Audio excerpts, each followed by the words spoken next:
dossier bu ñu woote fële ci Cour suprême ñu ne le 22 décembre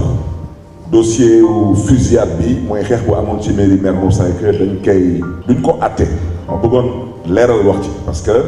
moo tax may sàkku ci presse bi nañu xoolaat nu ñuy bind nu ñuy xoolaat nu ñuy présenter information bi parce que ci dëkk bi malheureusement am na ci ay mbokk yu bëri seen xam-xam demeewul noonu màccul noonu ci mbiru justice donc ñoom lu ñuy dégg wala lu ñuy lire moom la ñuy gëm ma bëggoon dalal seen xel parce que article bu ñu gis ñu ne Barthélémy Dias suñ ko àttee ba daan ko ba mu ñàkk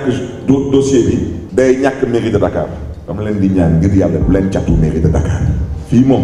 incha allah bu ma fi bouger amul benn justice bu ma fi contredire amul fi benn magistrat bu ma fi contredire amul fi benn spécialiste wala analyste wala journaliste bu ma fi contredire d'abord moo bëggoon wax mooy cour suprême du ma àtte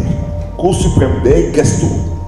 lu cour d'appel wax xool est-ce que lu cour d'appel wax est-ce que ñoom aar nañ suma ak yelleef wala est-ce que dañ ko saax-saaxe loolu la cour suprême di gestu cour suprême du àtte Barthélémy Dias moo tax may sàkku ci suma xarit yi suñu militants yi suñu sympathisants yi le 22 décembre na ngeen ma dimbali leen te yàlla tax bu leen ñëw suma kër parce que fasciné wu ma dem tribunal bu leen dem cour suprême amul solo man le 22 décembre mooy la journée de la ville de Dakar ville de Dakar ñu ngi ci foire de Dakar dama fasciné dem sargal fa artisan yi jaajëfee artisan yi yëkkati artisan yi su ma fa jógee taal suma oto dugg ci àll bi dem fekki Khalifa Sall dem dàkk suñu wërsëgu ci ay parrainage kon nag mbokk yi na ko ñëpp déggee noonu le 22 décembre cour suprême day xool dossier bi xool lan moo ñu xew ci cour d'appel bi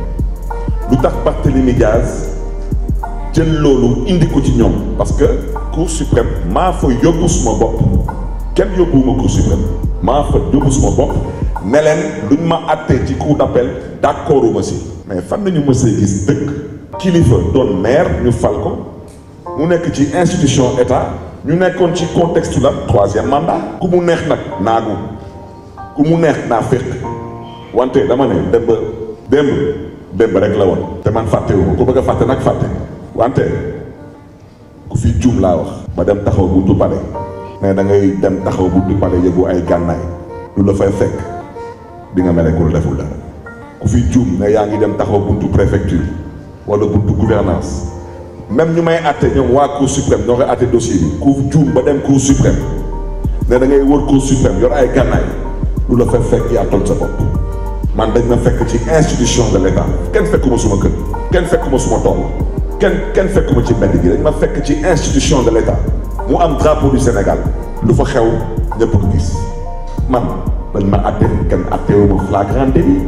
kenn àttewuma en civil dañ ma àtte en pénal lan la loi bi wax loi bi nee na yow yaa dut baaraam mais diw moo def lii kon yow yaa nar a indi les preuves ne lii moo ko def nii la ko defee ak gànnaay bii ci bërëb bii man lu ma def wax naa ko tey maa ngi toog fii mairie de Dakar buntu bi amul katnaar ku mu neex taxaw fii kaas waxte dama ne ku fi rep ba da ngay ñëw mairie de Dakar comme nu gars yi ñëwoon ci mairie Mermoz Sacré ngeen xam ne ndaanaan a ngi fi ba léegi parce que bakkan gi yàlla moo ko dénk du ma ko fi abale du ma ko fi tayle di ko bëgg a jël di nga ma wax ban kanam laa la wan ba nga may yëpp laa wax moo tax ma ne lu ma waxoon ko waxaat ko mooy je me suis défendu mais c'est une défense la preuve cour d'appel dañ ma daan ne ma yow da nga yoroon gànnaay te yoroo woon këyit pour yor gànnaay man leen lu ngeen di wax du dëgg parce que jox naa leen décision cour suprême bu ma jox dëgg ci àtte bu ngeen àtte ak ministre de l'intérieur Ousmane Ngom nekkoon ci dëkk bi bëggoon ma jaay doole ne ma yow amatoo droit yor gànnaay ma ne ko yow da ngay fooye sa xel yow soo amee gànnaay ma am gànnaay noonu la mbir bi demee ñu dem cour suprême ne Ousmane Ngom amoo dëgg kii kilifa la ci dëkk bi te kii bakkanam a ngi ci xottu gerte kon nag këyitam nag da ngeen di ko delloo kon naka ngeen ma mën a àtte cour d'appel ngeen da ngeen ni ma daan parce que damaa yor gànnaay te yoruma ci këyit moo tax ma daal di jël décision cour d'appel jël ko yóbbu ko cour suprême bu ci des ñu ne man naa fay njabootu xale boobu te ñàkk bakkanam ma fay leen 20 millions de ku fi dem léegi Bambilor wala dem Kër Ndiaye Lo wala dem Sangalkam am ci kër dama ne man su ma noree fay 20 millions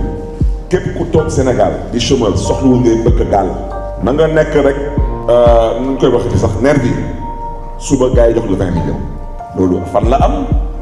bàyyi sa kër jël 15 000 francs pour ñoo dal ci kaw nit ki aar boppam ay mbokkam taxaw fu ne nañ jox 20 millions balaa may leen di jox 20 millions ma jël 20 millions yooyu jox ko SOS village des enfants wala ma jox ko Empire des enfants du ma ko def je ne le ferai pas na ngeen ma daan autant de fois que vous voulez lu dul jeex rek mooy lu musul am te dama ne ñu def leen neex dëkk bi man am naa yaakaar fii ak ñaari weer dëkk bi day changer et su changer ce dossier là il fera l'objet d'un autre procès on va revisiter le procès et les mêmes magistrats booba ils diront le droit et c'est quoi cette histoire nekk ci dëkk ñu ne amoo droit am sa bopp loolu mooy la yéen xanaa dem nga wala bëri dama gis leen nervi ci dëkk bi yor ay fetal ñaata ñi te jot a ñàkk seen bakkan depuis les 3 ou 4 dernières années là fan ngeen fi gisee procureur woo fi nervi fan ngeen fi gisee nervi bu ñu fi àtte yéen ñëpp gis ngeen fi ay nervi ci mbedd yi yor ay gànnaay gis ngeen ko wala gisu leen ko kan leen fi àtte ñaata doomu Sénégal a ñàkk seen bakkan fan ngeen mës a gis procureur taxaw woote enquête moo tax ma ne ma bëgg a wax ci leer man lenn rek ma ci jaaxal saa yi bu ñu waxee élection suba la ñu daal di yëngalaat dossier Macky Sall toog na fii 12 ans depuis 12 ans mënul vider dossier ba may wut mairie de Dakar damaa génn sous préfecture Almadies déposé suma dossier rek rajo bi ne yaay Barthélémy Dias dossier xaw ma lan fusillade tey ñu ne Khalifa Sall mooy candidat man du ma candidat mais dinaa leen wax nag lu tax lii yëpp am te man du ma jub man politique ma bëgg a wóor nombre tu te réveilleras le matin de bonheur parce que man damaa namp politique dañ ma yàpp ci politique ma xam politique man député la Khalifa Sall candidat heure bu may wax ak yéen nii man parrainé naa Khalifa Sall ba pare man signé naa pour Khalifa Sall parrainage parlementaire ñun ñuy 14 députés Khalifa Sall ci parrainage parlementaire boobu mosuma ci 13 députés man mii su cour suprême taxawee ne lu cour d'appel wax moo am Barthélémy Dias amatuma benn voie de recours à moins qu'il y ait un changement de régime dans ce pays et inch'Allah dina am te su amee tamit am naa yaakaar que ce procès sera revisité